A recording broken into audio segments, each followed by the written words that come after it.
the nice thing I think about high ticket dropshipping as a side hustle is that you could totally keep it as a side hustle for as long as you wanted to. But if you did want to change that up and turn it into something more, like maybe you started as a side hustle, you keep it there for like, let's say 12 months or 2 years or something, and then at some point you're like, well, you know what, that side hustle's going pretty well. I'd actually, my life circumstances are changing. Maybe I don't want to do the thing that I was doing primarily before. You've actually got a good little platform there to, ramp things up. Welcome to the Dropship Podcast, where you'll learn how to build and grow a high-ticket dropshipping business and hear stories from successful e-commerce entrepreneurs. Let's kick this thing off.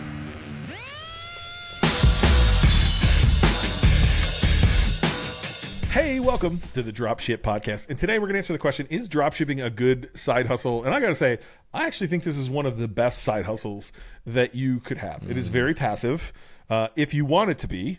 And if you're looking for a little extra income with not a ton of effort, obviously there's a little bit in the beginning to build the business, and something that spits off rewards for you, which I think is also part of like what a good side hustle would be. Spinning you off credit card rewards as well as airline miles is not a bad thing. I've certainly done some episodes on that before. I actually think this could be a really, really good side hustle for someone who's looking to, again, not scale this into a big business. I think you could 100% build a business that spits off a few $1,000s every month in profit, with not a ton of effort on the side. Don't get me wrong, there is effort there. You're going to have to answer calls. You're going to have to talk to customers. But I think you could probably set something up that realistically would spit off some stuff in your, and I don't want to call it your spare time. Maybe that we need to define what a side hustle is, how much time you're putting in there. But I do think you can do it in less time than you think, as long as you're, again, willing to work in those small amount of hours that you put in. Yeah, it's a very interesting question because we tend to talk about this on this show and in our course and all of that sort of thing, more in terms of like, building a bigger business, like really putting your all into it and making this become your full-time thing, your main thing, rather than keeping it as a side hustle. And I think in some senses that the idea of building a high-ticket dropshipping business as a side hustle is even... Once again, I use this word relatively, like is way easier than building it as your full-time thing, right?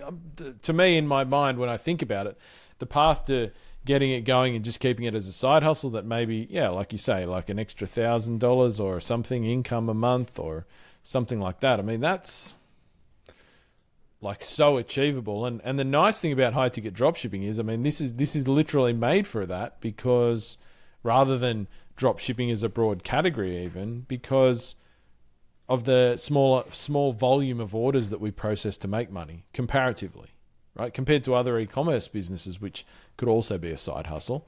Like once again, like you can make side hustle money here doing like 3 or 4 sales a month, right? So that, like, in terms of the order fulfillment and the customer service time, it's pretty hard to find something that has less of that for the same amount of potential return, right? Because the individual order values here are much higher. In dollar terms, the profit in dollar terms is much higher as well.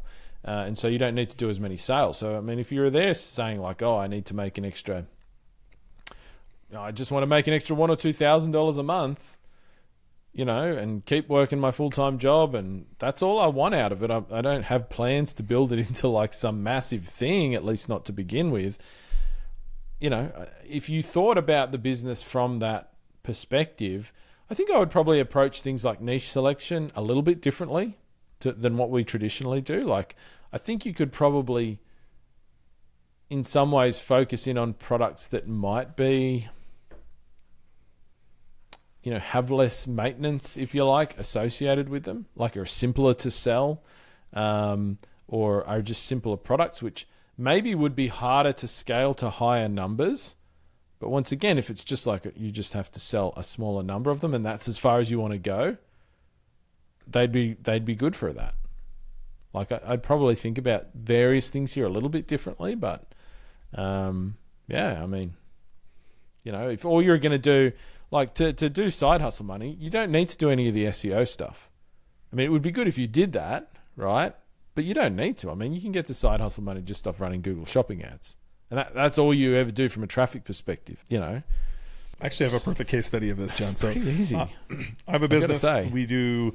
If you're listening in and you'd like to take the first steps towards building your own high-ticket dropshipping business, head to dropshipbreakthru.com/go, where we've got a free training waiting for you that's going to walk you through the first steps you need to take to start your own high-ticket dropshipping business. And I'm going to walk you through an actual example of what one of these businesses looks like. 10, 11, maybe a dozen sales a month. Whatever. Every other day, maybe every third day you're processing an order, or maybe once a week you're processing a couple orders. It's done 103,000 in sales this year as of today, which is, we're recording this October 2nd. So about 9 months through the year, it's done 100,000 in sales. It spits off about $1,000 a month. And again, it's very, very simple. In fact, we only run ads on one brand. We only really focus on one brand, and there's not a lot of calls coming in. And when the calls come in, they, that's your opportunity to pick up the phone and make a sale. And then it's shoot an email off to the supplier. Email shoots you back tracking. You put tracking into Shopify, and it's like, the effort came in the beginning, right? The effort came in setting up the website the right way, setting up the ads the right way. But beyond that, I'm not really paying attention here to a whole lot, if I'm honest with you. And it kind of runs the background just because there's a whole lot of other shit going on in my world, in your world, and all of our partners' worlds. And so I do think this website could be huge, but it doesn't need to be right now. And so I think that's the perfect example of, like, for some people, $1,000 a month might be like, ugh, I'm not even worth that time, right? But other people, $1,000 a month might be amazing to them, right? It would really help shore up a lot of loose ends in their family life, or maybe it adds to their savings.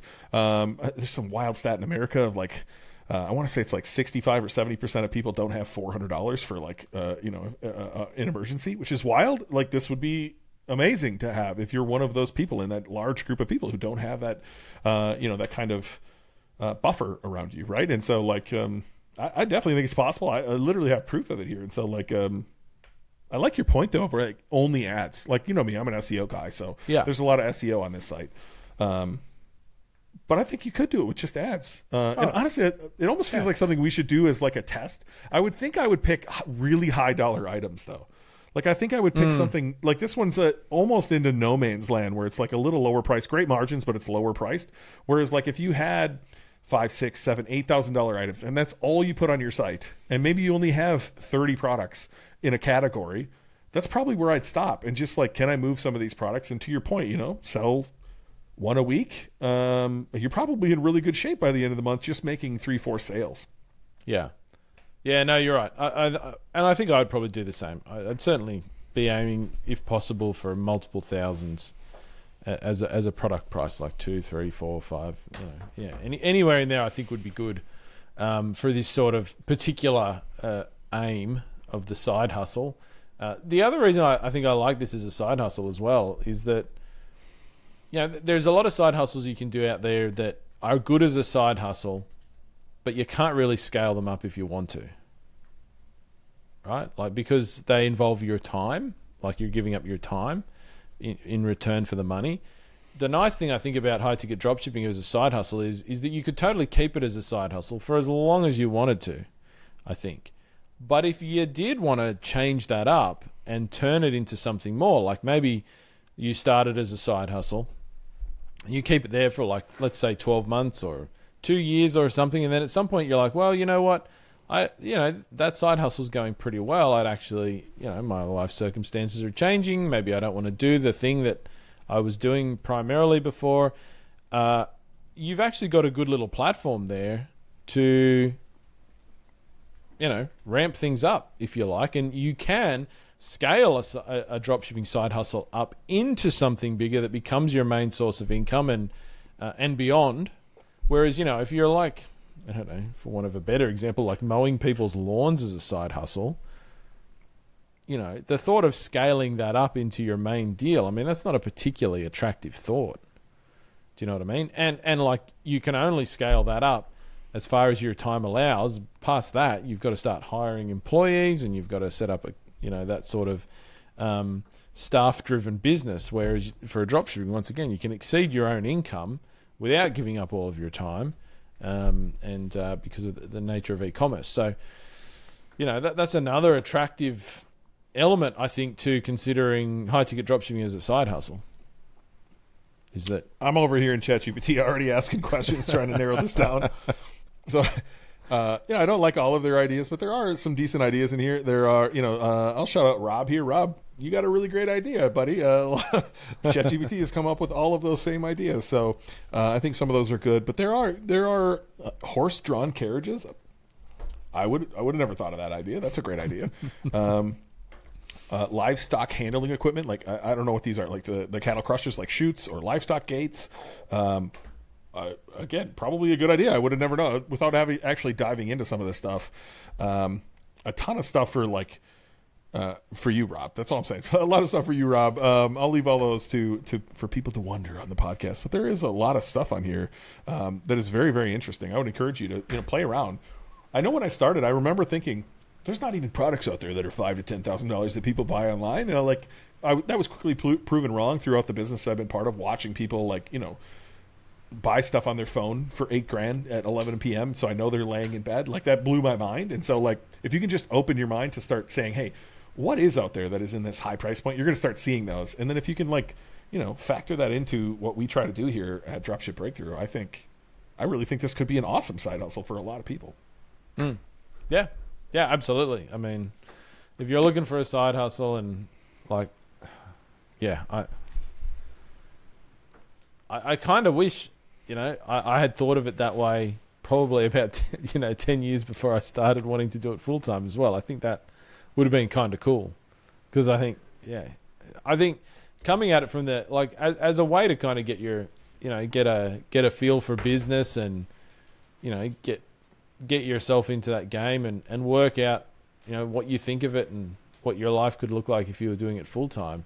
Like, starting it off as a side hustle, that's a pretty safe place to do it, right? I mean, you don't have to put a lot of money into it. You're not pushing that hard for growth, so you don't need to take maybe as many risks as you might. I mean, I think that's a pretty, if you're doing something with your life that you enjoy and you want to keep doing and you don't really want to stop doing, I mean, that's a pretty fun place just to play around with businesses, I think. I'm getting excited over here just playing around with it now. So if you've been debating this as a side hustle, 100% this works. I think you should get started today.